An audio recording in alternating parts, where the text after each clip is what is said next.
Hello, this is a voice recording by Dr. Rushil Nakhre. I am presenting a case of non-small cell lung cancer presenting with SVC syndrome, pulmonary embolism, and SIADH by Dr. Rushil Nakhre, Anwar Khan, Dr. Shaheen Rahman, Dr. Mohamad Saad. HCA Longwood Regional Medical Center and Florida State University College of Medicine. Introduction. Superior vena cava syndrome is an abnormal, complete or partial anatomic obstruction of the superior vena cava, impeding venous blood flow into the right atrium. Malignancy accounts for over 60% of SVC syndromes via either directly compressing the SVC or invading the vessel itself. Although SVC has a higher association rate with small cell lung cancer, the high incidence rate and late diagnosis of non-small cell lung cancer account for over 50% of SVC syndrome. Syndrome of inappropriate antidiuretic hormone is another uncommon consequence associated with SCLC, and it is a sporadic paraneoplastic syndrome in NSCLC. The two syndromes occurring simultaneously has rarely ever been reported in literature. Case presentation.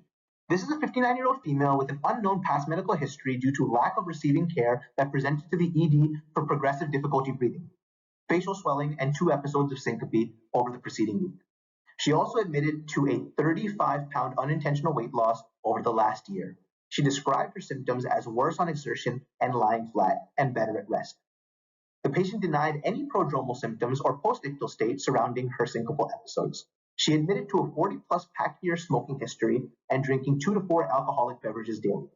Pertinent vitals and labs on admission. Her blood pressure was 155/98, her heart rate was 140, her respiratory rate was 18, her temperature was 36.6 degrees Celsius, her white count was 17.3, her sodium was 127, her serum osmolality was 271, and her urine osmolality was 327. Physical exam showed poor airflow and dark discoloration of her face. CTA of the chest, abdomen showed pneumonia, left lower lobe pulmonary embolism, and a right hilar mass compressing the pulmonary artery and right mainstem bronchus with evidence of bilateral lung metastatic disease and consequent SVC syndrome. The patient was treated for sepsis, hyponatremia, and PE. Endotracheal biopsy confirmed lung adenocarcinoma, and brain MRI confirmed metastatic disease and diffuse thrombotic emboli. The patient's condition continued to deteriorate, and she was intubated on day 3. Post-bronchoscopy and further medical stabilization, the patient was extubated on day 6. 1 week later, the patient was discharged to a rehab facility. Discussion. This patient presented very late in her course with multiple untreated medical comorbidities and risky lifestyle behaviors. The patient was septic, secondary to lung pathology, hyponatremic, secondary to SIADH, diagnosed using the Barter-Schwartz criteria, and in a hypercoagulable state, secondary to malignancy. Most cases of NSCLC with SVC syndrome show advanced tumor progression with distant metastases, and SIADH, secondary to lung malignancy, is a poor prognostic factor.